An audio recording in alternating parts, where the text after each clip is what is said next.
Bom dia, meus queridos irmãos, meus amigos que estão nos ouvindo. Mais uma vez é um prazer estar aqui com vocês após não estar domingo passado, né, por motivo de saúde, etc. Mas hoje, pela graça de Deus, estamos mais recuperados. Queria só pedir, Léo, baixa só um pouquinho o meu microfone, por favor, que eu acho que ele vai se alterar daqui a pouco. Bom, nós aproveitamos esses dias em que nós estávamos doentes, né? Para assistir uma série, né? A gente tem chega em casa sem fazer nada, né? Tá dodói, etc. Então a gente tem que aproveitar para fazer algumas coisas, né? Ler, enfim, conversar com algumas pessoas que a gente não conversa normalmente. E nós assistimos uma série chamada A Coroa. Não sei se os irmãos já assistiram, da Netflix, que é a história da vida da Rainha Elizabeth, né?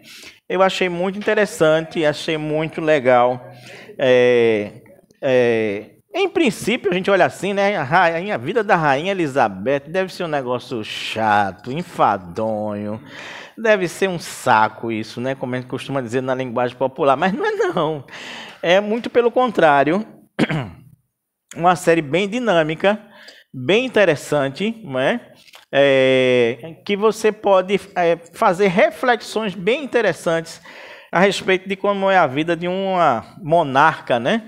E ela que foi tantos anos, né, rainha, né, faleceu agora há pouco, conforme os irmãos sabem. Mas eu quero destacar nessa introdução de hoje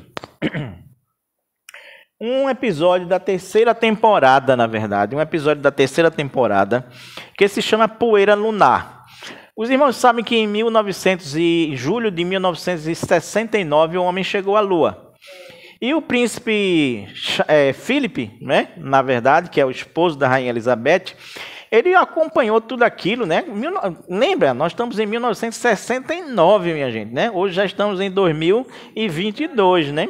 Então chegar à Lua em 69 foi um feito extraordinário, de uma tecnologia fantástica, de uma tecnologia, né? E o príncipe Philip, ele acompanha aquilo tudo pela televisão, né? E se empolga demais com aquilo lá, porque sem dúvida foi um feito extraordinário, não é? Feito por aqueles astronautas ali. E como os astronautas na volta eles fazem uma turnê pelo mundo, né? Devido ao grande feito que eles tinham realizado, a rainha resolve convidar aqueles astronautas para uma visita ao Palácio Real. E o príncipe fica empolgadíssimo, né? Enfim, na verdade vai conhecer os seus heróis, né? Vai conhecer alguém que é do outro mundo quase, né? Os homens que pela primeira vez pisaram na Lua. É um negócio extraordinário. Então, e ele consegue, assim, numa reunião, né, junto com o pessoal, 15 minutos com aqueles astronautas só para ele, né? Longe da recepção, daquela coisa, porque ele queria fazer perguntas àqueles homens. Como é que você chegou ali? De que maneira? O que é que você pensou, né? O que é que estava por trás de tudo isso? Que reflexão você fez na sua cabeça? Essa é a ideia do príncipe, né? E uma pergunta básica era justamente essa, né? A humanidade tem um destino além deste planeta? Ele tinha pensado em perguntar várias coisas técnicas, mas não vamos pensar nisso, né? Vamos pensar assim, como é que foi essa história de vocês na Lua olharem para a Terra, ver aquele planeta que é tão grande aqui, tão pequenininho, né? Ao olhar esse universo, né? Vocês acham que, na verdade, a humanidade tem algum destino além desse planeta? Na verdade, é uma questão existencial, né? É assim, é quase como se fosse, existe um Deus, não existe? O que é que vocês acham diante do que vocês viram, né? Existe algum destino para a gente fora daqui, além disso aqui? E aí, o palácio fica em polvorosa, né? Todo mundo quer ver aqueles homens, todo mundo quer sim, saber como foi aquelas pessoas no dia da visita, né? E acontece o dia da visita, vamos dizer assim, expectativa do pessoal em geral é grande, mas a expectativa do príncipe é a maior de todas, porque ele quer saber como é que é aquela coisa toda que passou na cabeça dele ali, naqueles 15 minutos que ele vai ter com os astronautas, né? E aí, ele consegue só fazer uma pergunta, ele diz assim, olha, o que é que vocês pensavam quando vocês estavam lá em cima? Você estava pisando ali na Lua, olhando para a Terra, essa coisa tão fantástica, o que vocês pensavam ali?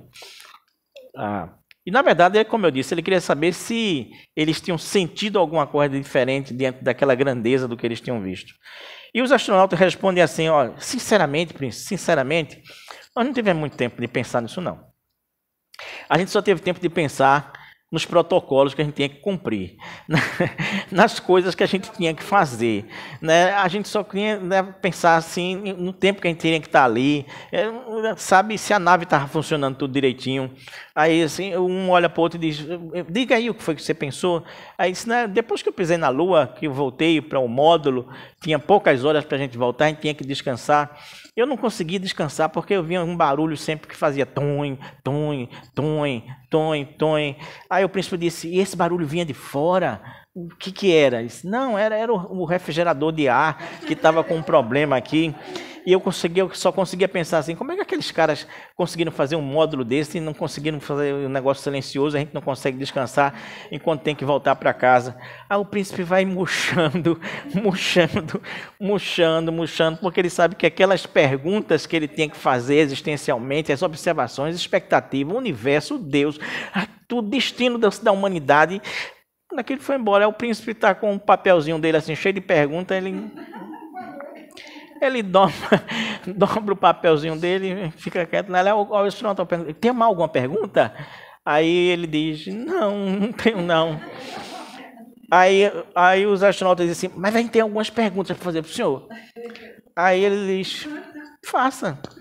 Aí os astronautas olham para ele e dizem assim, olha, assim, é verdade que esse palácio aqui tem mais de 1000 quartos?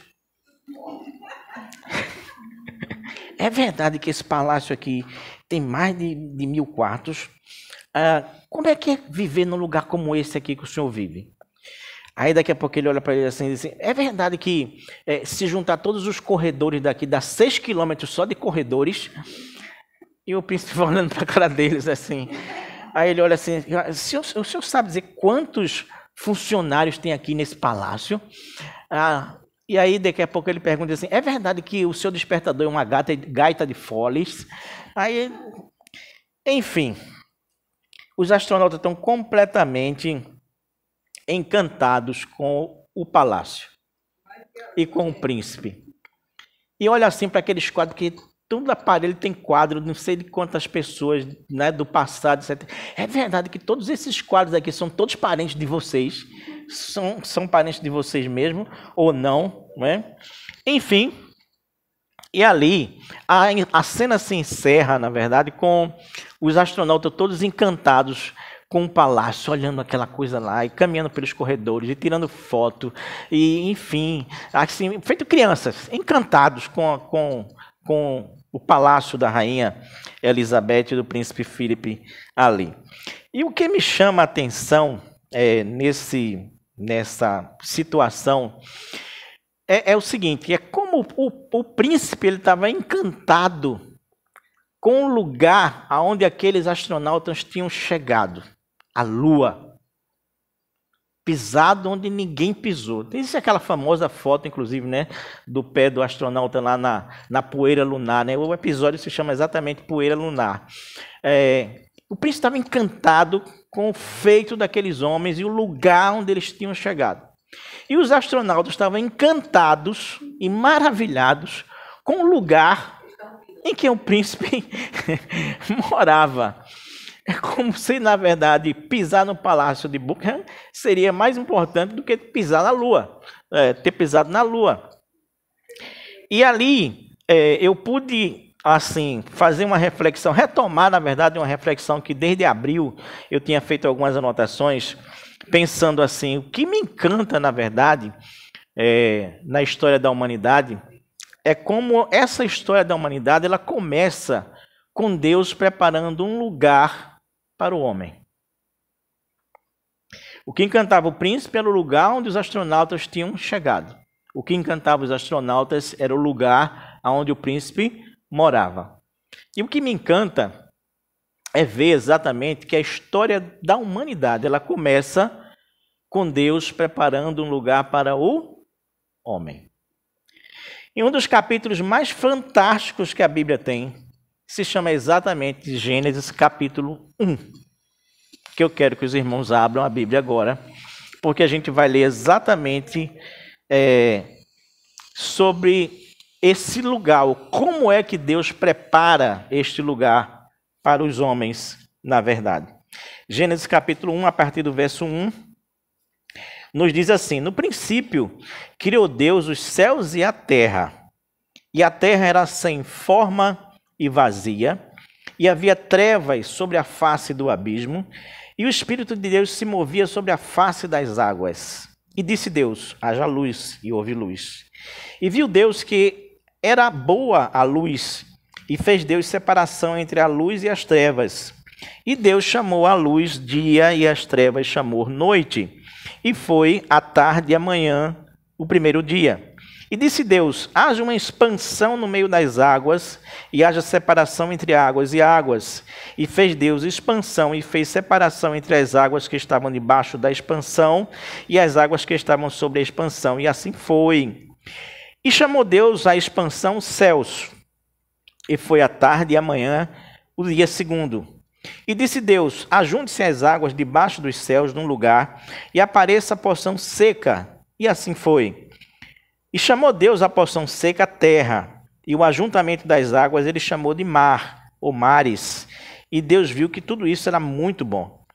E disse Deus: produza a terra erva verde, erva que dê semente, árvore frutífera, que dê fruto, segundo a sua espécie, cuja semente está nela, sobre a terra. E assim foi.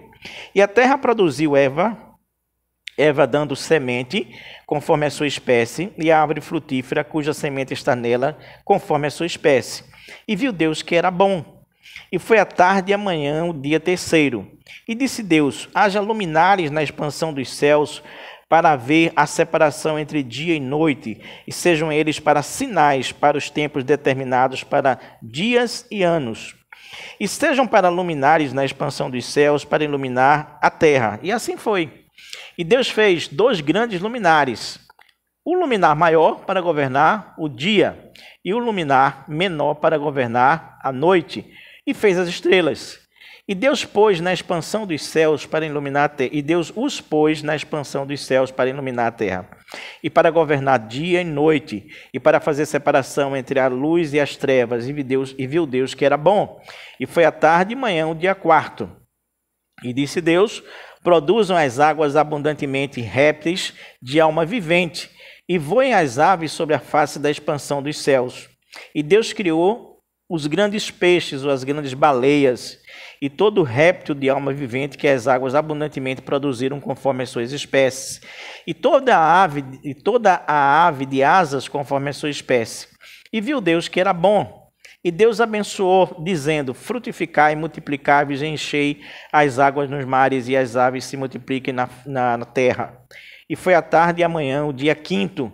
E disse Deus: produza a terra alma vivente conforme a sua espécie, gado e répteis e feras da terra conforme a sua espécie. E assim foi. E fez Deus as feras da terra conforme a sua espécie, o gado conforme a sua espécie, e todo o réptil da terra conforme a sua espécie. E Deus viu que era bom. E finalmente, versículo 26, e disse Deus: façamos o homem à nossa imagem, conforme a nossa semelhança, e domine sobre os peixes do mar, sobre as aves dos céus, e sobre o gado, e sobre a terra, e sobre todo o réptil que se move sobre a terra. E criou Deus o homem à sua imagem, a imagem de Deus o criou, homem e mulher os criou. Amém? Que Deus nos abençoe. Pai amado e Deus eterno, nós estamos buscando a Tua presença nesse instante. Nós queremos Te pedir que Tu possas nos iluminar a mente, abrir espaço dentro dos nossos corações para esta reflexão. Que nós possamos ouvir a Tua voz, que nós possamos ser utilizados como instrumento em Tuas mãos para a honra, louvor e glória do Teu santo nome, Senhor. Fica conosco nessa manhã, que nós possamos aprender com toda essa preocupação que Tu tens em preparar o melhor para nós, o melhor lugar possível para nós, seres humanos, Pai. Fica conosco, porque nós te oramos em nome de Jesus. E me usa como instrumento. Muito obrigado pela oportunidade de, mais uma vez, ministrar a tua palavra no nome de Jesus. Amém.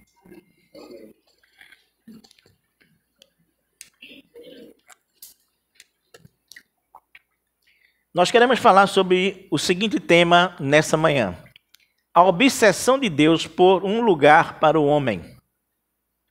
A obsessão de Deus por um lugar para o homem.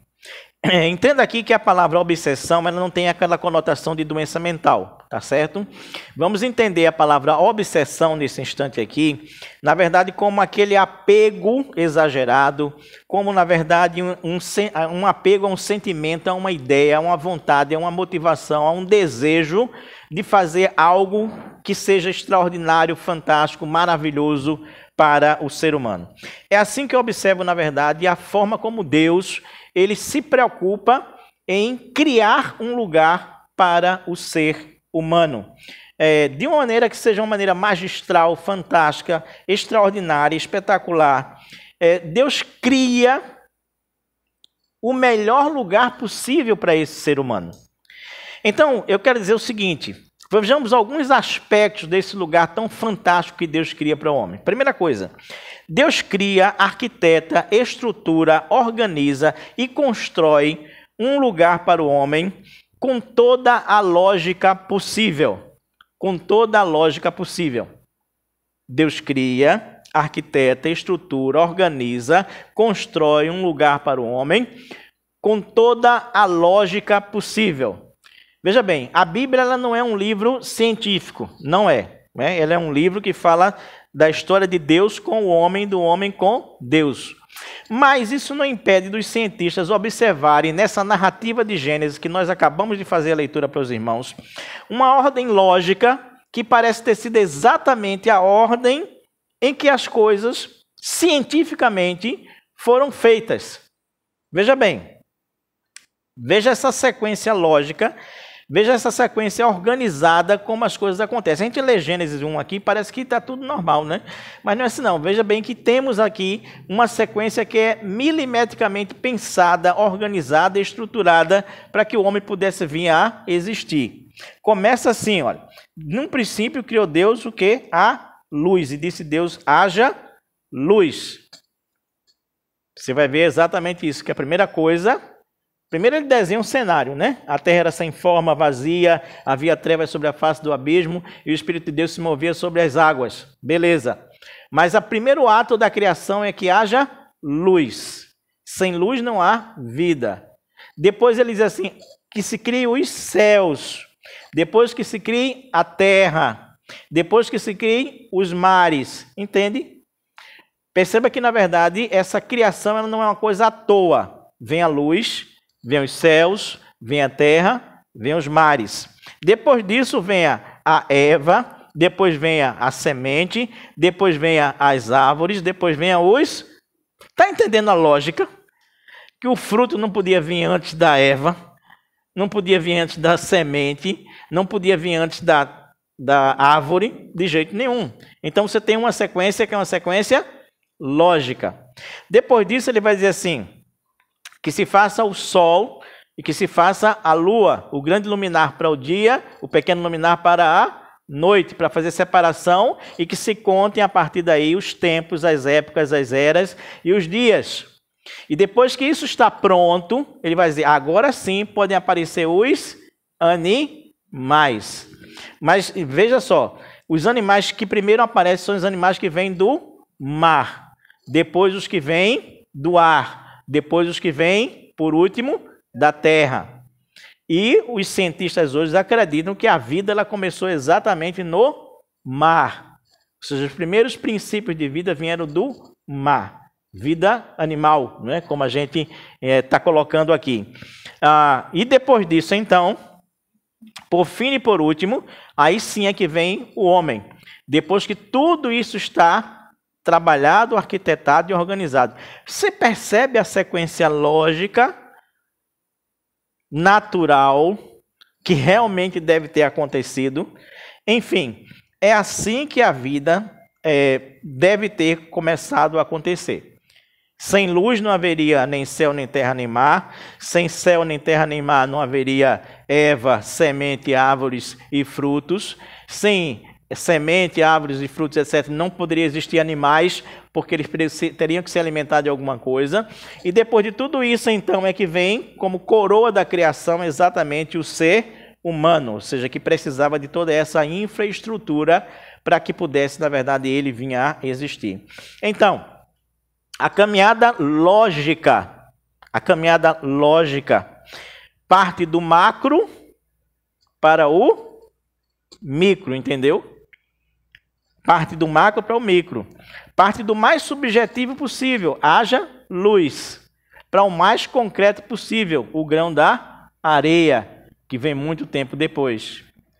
Nessa sequência lógica, primeiro vem do maior para o menor, entendeu? Do maior, do universo, das galáxias e etc, etc, para então vir o menor, que seria, na verdade, o próprio ser humano nessa história. E também a gente percebe que do universo se parte para finalmente o sopro divino que é dado ao homem, a respiração do ser humano. Então parte do mais externo possível para o mais interno possível, que é o sopro de Deus que nos traz a vida. Você entende isso daí? Ou seja, a mente organizacional de Deus produz o melhor lugar possível do universo para o ser humano. Para o ser humano. Existe uma questão que sempre se levanta muito assim, né? Existe vida só na Terra ou existe vida em algum lugar do universo? Essa é uma questão que sempre se levanta. A gente pode dizer assim, não é ideia nossa responder essa questão hoje aqui, que é papo para uns 300 anos de vida. Mas a gente pode dizer que com certeza absoluta, esse pedacinho aqui do universo, ele reúne todas as condições possíveis e improváveis para que haja vida. Veja bem, a Terra não existiria se não existisse um planeta, por exemplo, como Júpiter. Para nós ver como as coisas são tão bem encaixadas e organizadas. Por quê? Porque me parece que Júpiter, na verdade, ele atrai para si tudo quanto é meteoros que passam por aqui. Se não existisse ele, provavelmente a gente não existiria de forma alguma. Entende o que eu estou lhe dizendo? Então é muita coincidência para dizer assim, foi um mero acaso tudo isso contribuir para que haja na Terra uma vida inteligente, como é a nossa vida aqui agora. Só que a gente tem que entender que, como eu disse anteriormente, Deus cria, arquiteta, organiza, estrutura um lugar completamente lógico e o melhor possível para o ser humano existir. Você entende por que eu estou chamando essa reflexão de hoje de a obsessão de Deus? A obsessão de Deus por criar um lugar para o homem? É disso que eu estou falando. Mas não é só isso que é fantástico nesse lugar, não. Deus, ele cria, arquiteta, estrutura, organiza e constrói um lugar para o homem, não só com lógica, mas também com zelo. Muito zelo. Um zelo extremado. Veja bem, a lógica, por mais brilhante que ela seja, por mais admirável que ela seja, ela pode se tornar fria, distante, imparcial, técnica, seca, não representando uma expressão de cuidado e carinho. E não é esse o caso. Quando Deus cria este lugar para o homem, ele não cria só na lógica, como eu acabei de dizer aqui para vocês. Primeiro isso, depois aquilo, segundo aquilo, terceiro aquilo, depois aquilo outro. E, aliás, deixe-me fazer só uma observação aqui. Essa mesma lógica existe na criação de um ser humano. Não sei se vocês sabiam, né? Porque é assim, quando a mulher engravida, a criança ela não é formada toda de uma vez. E essa é uma das coisas que eu achei muito interessante quando eu descobri. Porque os órgãos eles não se formam todos de uma vez. Não é assim.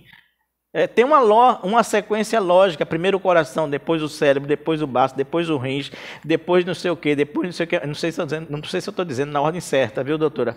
Mas assim, eu estou dizendo, na verdade, assim, que não acontece assim, essa expansão toda de uma vez, não. Acontece com uma sequência lógica.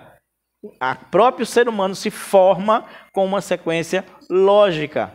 Entende? Mas essa logicidade, ela pode ser, como eu disse, pensada como algo muito frio, calculista, como o cientista que está ali diante de uma situação qualquer, tentando medir as coisas. Não se trata disso.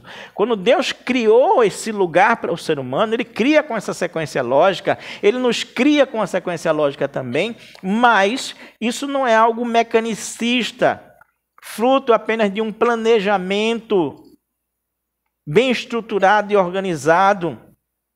Esse Criador, ele está envolvido com a sua obra. É mais parecido como quando você cria uma música, Léo. Quando você cria uma música, você não está pensando só, eu vou colocar ré, mi, não sei o quê, porque tecnicamente ré, mi, não sei o quê, vai dar uma composição assim, ou assado, vai ficar um som bonito. Você não está pensando nisso. Primeiro você está pensando na sua vivência. Você está pensando no que vai lhe inspirar a criar aquela música. Você tem um envolvimento, porque aquela obra que você está fazendo, ela representa você, ela tem muito de você, ela diz de quem você é, ela mostra quem você é, o que você quer expressar. Então Deus não cria um lugar para o homem de uma forma técnica, mecanicista, lógica simplesmente, porque Ele está envolvido com essa obra, com este lugar que Ele criou para o ser humano nesse instante. Ou seja, por isso é que no final de cada... Aliás, deixa-me fazer só uma observação aqui. Deus não está criando uma gaiola reluzente para que o ser humano viva dentro dela, entendeu? É isso que eu quero dizer. Reluzente, bonita, maravilhosa, feita do melhor metal possível, né, mas impessoal. Não se trata disso, de forma alguma. Muito pelo contrário. Veja bem que ao final de cada etapa dessa criação desse lugar para o ser humano, há uma observação que é feita. Ao final de cada dia, diz o texto bíblico, e viu Deus que era bom. E viu Deus que era bom. E viu Deus que era bom. Ou seja, no final de cada etapa dessa, existe uma espécie de avaliação. Entende? Existe uma espécie de selo de qualidade que é implementado ali naquele instante. Esse selo de qualidade diz assim, rapaz, isso aqui é muito bom. Isso aqui não é só tecnicamente perfeito. Isso aqui é muito bom. Isso aqui tem uma finalidade, uma funcionalidade que é maravilhosa e que é fantástica. Não é só juntar de peças numa organização, mas existe um selo de qualidade da bondade de Deus que é impresso em cada situação dessa, em cada etapa dessa criação. Se fosse uma fábrica, né? E os departamentos tinham que passar pela ISO 9000, né? E a ISO 9000, no final do dia, Deus olhar e dizer, realmente está muito bom. Está muito bom. Está muito bom mesmo, de verdade, isso daqui. Então, Deus, quando cria, Ele cria pensando também, efetivamente, no valor, no benefício que aquilo vai ter para o próprio ser humano. Não é simplesmente criar por criar, tecnicamente falando, da melhor maneira possível, mas é criar com gosto, com amor, com carinho, com cuidado, pensando em quem vai usufruir daquilo que eu estou criando. Quando eu faço uma fotografia, por exemplo, eu procuro fazer essa fotografia tecnicamente a mais perfeita possível, mas essa fotografia ela precisa expressar uma ocasião, um lugar, uma emoção, uma situação, uma pessoa. É isso que tem que ser revelado na fotografia. Não é se ela tecnicamente está perfeita, se ela não tem nenhum erro, se ela está enquadrada, se ela está com uma composição bem feita. Não é isso. Mas muito pelo contrário. É dizer assim, quando as pessoas olharem para essa foto, o que elas vão pensar? O que essa foto vai transmitir? É isso que está aqui. E aí Deus, quando olha para aquilo que Ele faz a cada dia, Ele diz, está muito bom. Está muito bom. Bom mesmo. Zelo, portanto, é o quantitativo de cuidado e carinho. Vejam bem que essa frase. Zelo, portanto, é o quantitativo de cuidado e de carinho expresso na qualidade do bem que eu demonstro estar fazendo por você, pelo outro. Isso, na verdade, é aquilo que é visível no trabalho de Deus. O detalhe com que Ele faz cada uma dessas coisas maravilhosas e fantásticas. Se eu não tivesse tido um probleminha em casa de encanação ontem à noite, né, que o apartamento ficou cheio de água, eu teria tido tempo para fazer uma pesquisa de imagens maravilhosas e fantásticas para passar para os irmãos de como a Terra é bonita, é linda, como esse planeta que a gente vive é uma coisa fantástica e extraordinária. Mas nem precisa, né, das fotos aqui. Basta a gente lembrar de uma Fernando de Noronha, basta a gente lembrar de Gramado, né? Basta a gente lembrar dos Alpes Suíços, basta a gente lembrar da Praia de Boa Viagem, né? Só da gente lembrar dessas coisas, a gente vê exatamente o detalhe, o nível de detalhamento, de beleza, de coisa fantástica que Deus teve para nos presentear com esse lugar que é fantástico, maravilhoso e extraordinário. Isso representa a obsessão de Deus por um lugar para o homem. Criado com toda a lógica possível, mas também com todo o zelo possível para que nós habitássemos nesse lugar chamado terra. Chamado terra. Que não é só terra, é mar, é céu, é ar, é tudo isso que a gente vive aqui. E viu Deus que era bom, é, portanto, o certificado de qualidade da ação de Deus através do zelo. E viu Deus que era bom. É o certificado de qualidade do trabalho de Deus para com o homem. Fantástico, né? Mas, porém, todavia, contudo, não são essas duas coisas que mais me chamam a atenção em Gênesis capítulo 1. Não são. A coisa que mais me chama a atenção é essa terceira que eu vou colocar para você aqui. Deus, Ele cria, arquiteta, estrutura, organiza e constrói o lugar mais fantástico que existe, com uma ordem lógica e com zelo, com carinho, com amor extraordinário. Mas o que me chama mais atenção, sabe o que é? É que Ele constrói isso a partir do caos. Isso é o que me chama mais atenção. Deus constrói tudo isso para a gente a partir do caos. E aí é onde a gente volta para o versículo de número 2 desse texto. Na verdade, é o primeiro versículo, né? A gente pode dizer assim, porque o primeiro é assim: Deus, no princípio Deus criou os céus e a terra. Mas esse versículo 1 é como se ele fosse um título, né? É como se ele fosse uma chamada, é como se ele fosse o nome, né, do que vai acontecer daí em diante.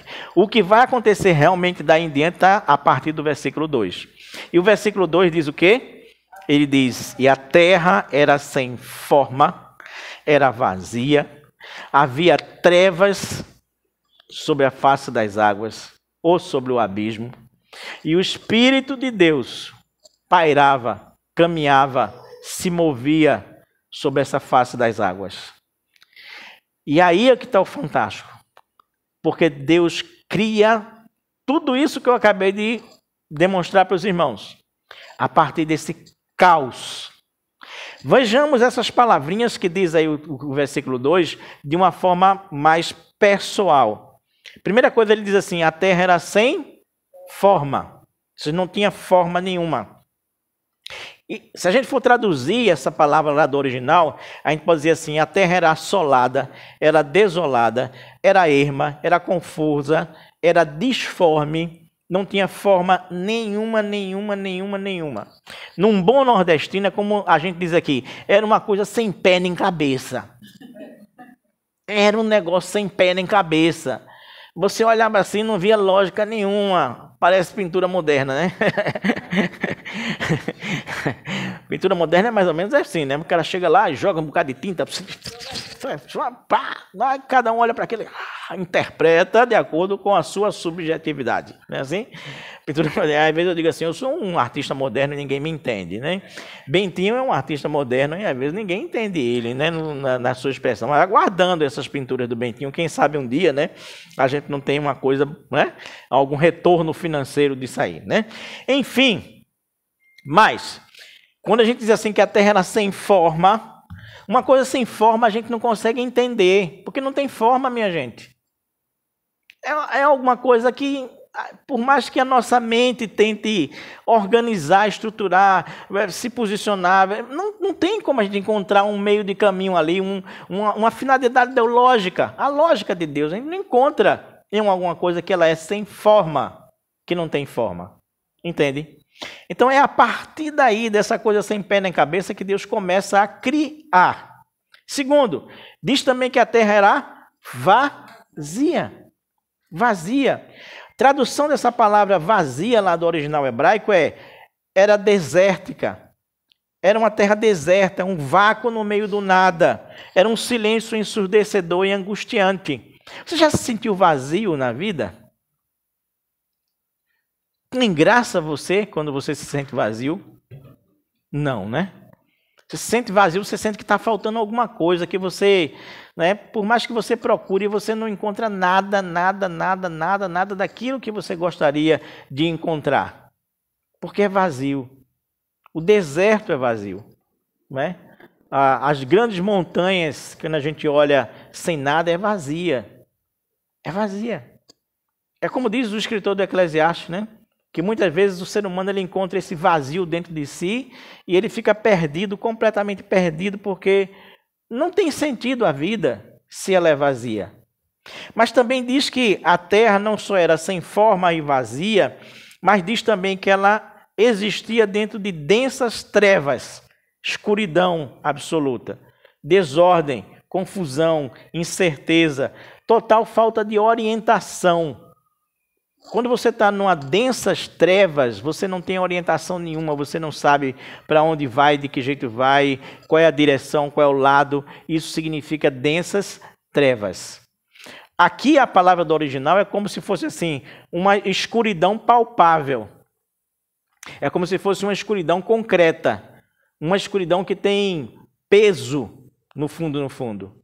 Então, é a partir dessas três coisas que, na verdade, e mais uma coisa que é citada aqui, que Deus consegue dar forma, dar lógica com zelo a esse lugar onde a gente vive.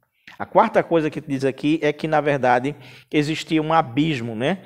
A terra era sem forma, vazia, ela tinha trevas e existia nela alguma coisa como se comparada a um abismo, ou seja, alguma coisa que representa perigo, que representa precipício. É como se, na verdade, o indivíduo estivesse flertando com o perigo, entendeu? Como se tivesse... Algumas pessoas praticam esportes radicais, elas flertam com o perigo, né? Ou seja, gostam de andar bem na beirinha assim, do precipício, né? Fazer coisas que não, vou subir uma montanha sem corda nenhuma, vou subir só na mão, né? Ou seja, é a beira do abismo, né? Uma situação exatamente como essa. Então, o que me chama a atenção e que me impressiona não é que Deus tenha feito uma criação com tanta lógica. Não é que Deus tenha feito uma criação de um lugar tão fantástico com tanto zelo, cuidado, carinho, amor para nós, seres humanos. Mas é que Ele tenha feito tudo isso a partir do caos. Do caos. Da não forma, do vazio, da treva, do abismo. E é daí que Ele faz tudo isso que a gente tem hoje. Isso é o que me chama a atenção. Isso é o que me diz assim, cara, como tudo isso é fantástico. Como tudo isso é maravilhoso. Contudo, entenda bem, de Gênesis 1 para Gênesis 3, o caos se instala de volta. Não demora muito. Em Gênesis 1, do caos, Deus constrói toda uma vida. Em Gênesis 3, o homem pega essa vida e transforma essa vida num caos novamente. Num caos novamente. Ou seja, não há forma, não há sons, não há luz. Mas entenda uma coisa. Quando o caos está instalado em nossas vidas, e às vezes o caos se instala em nossas vidas. As nossas vidas hoje, muitas vezes, ela é disforme, ela é vazia, ela parece que não tem saída, parece que é uma treva só, e parece que a gente está caminhando na beira do abismo, não é assim? Muitas vezes a nossa vida está exatamente desse jeito. Mas a lição que a gente precisa tirar daqui é que, quando a nossa vida está um caos, a gente precisa ver o Espírito de Deus se movendo, se movendo, se movendo, se movendo, se movendo, para reestruturar a nossa vida, para reorganizar a nossa vida. A gente pode olhar para, por exemplo, o país da gente hoje e dizer assim, está um caos, está um caos. Pensa em inflação, débito, não sei o quê, como é que vai organizar isso, política, está um caos. O Espírito de Deus está se movendo e a gente não percebe, gente. Está se movendo, está se movendo, está se movendo. A minha vida, a sua vida, a vida de todos nós, pode ser que esteja um caos nesse instante. Mas entenda, o Espírito de Deus está se movendo. O Espírito de Deus não está parado. O Espírito de Deus não está engessado. O Espírito de Deus não está algemado. O Espírito de Deus não está preso. Não está. Ele está se movendo. Se movendo sobre a face de nossa vida para transformar esse caos numa vida lógica, estruturada, organizada, feita com amor, com carinho, etc. Basta a gente não atrapalhar. Basta a gente não atrapalhar a ação do Espírito de Deus em nosso viver. É exatamente assim que eu penso. O Espírito de Deus, ele não apenas recoloca a nossa vida numa ordem lógica, dando forma, rumo, prumo, direção e organização, mas ele carimba a nossa vida com o selo de qualidade da bondade de Deus, do zelo de Deus em nos proteger e nos guardar. É muito interessante aqui, porque essa palavra que diz assim, o Espírito de Deus se movia, lá no original não só tem a ideia de movimento, mas a palavra é a mesma palavra usada para uma ave que anda ao redor, por exemplo, da galinha que anda ao redor dos seus pintinhos para que protegê-los, para guardá-los, para impedir que alguma coisa ruim aconteça com eles. Então, é uma palavra que ao mesmo tempo ela significa movimento, mas significa proteção. O Espírito de Deus está se movimentando para me proteger, para me guardar, para zelar pela minha vida, para fazer essa vida, que está um caos, a melhor vida possível. Eu quero concluir fazendo algumas observações aqui, como diria o Jordan Peterson, né? Autor de um livro chamado As 12 Regras, que é um livro muito famoso atualmente, né? Ele diz que a vida, na verdade, é uma tentativa da gente manter equilíbrio com um pé no caos e um pé na ordem, né? Porque a nossa vida é exatamente isso. É a ordem quando tudo está estruturado e organizado e etc. Mas de repente entra alguma coisa na nossa vida, vira um caos tremendo. E esse equilíbrio, né, que a gente precisa ter entre o caos e a ordem é justamente a sabedoria de aprender a viver. Aí ele fala das 12 regras da vida que ele tem lá, que é muito interessante. Eu diria que esse caos ele só vai ser consertado em João capítulo 14, versículos de 1 a 3. Evangelho de João, capítulo 14, versículos de 1 a 3. Quando Jesus afirma assim: não se turbe o vosso coração. Crede em Deus, crede também em mim. Na casa do meu Pai há muitas moradas. Se não fosse assim, eu vou-lo teria dito. Eu vou e vos prepararei lugar, para aonde eu estiver, estejais vós também. Amém? Preste atenção nessas palavras. Não se turbe o vosso coração. Em outras palavras, não se desespere se a vida está um caos. Deus pode fazer do caos uma vida totalmente lógica, estruturada e organizada, com o zelo e o carinho dele, como de uma ave que guarda os seus pintinhos. Não se preocupe, portanto, se esse caos, essa turbulência, não se turbe, se essa turbulência, se esse mar, ele está agitado, porque essa palavra turbar lá no original grego significa um mar agitado, não é? Não se preocupe se a vida está um mar agitado, não se preocupe, não se preocupe. Mas vai dizer por quê? Por quê? Porque na casa do meu pai. E casa aqui significa casa concreta, tijolo, parede, etc. Mas ele vai completar a frase dizendo assim: nessa casa há muitas moradas. Ou seja, traduzindo moradas aí, significa lugar de permanência. Lugar onde você se sente seguro.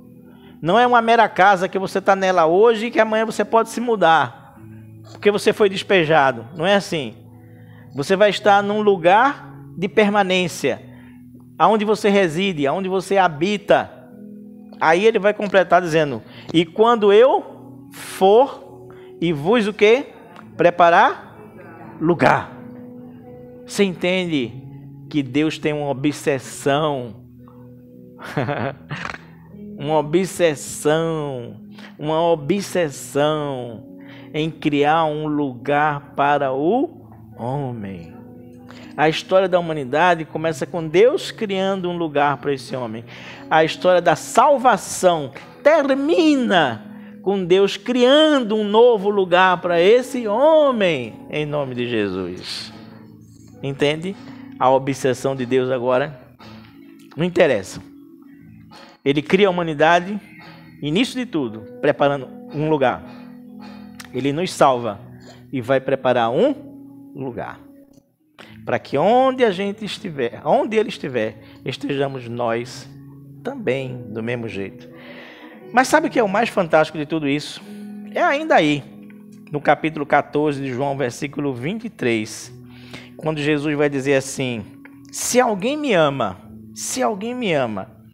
guardará a minha palavra, e meu Pai o amará.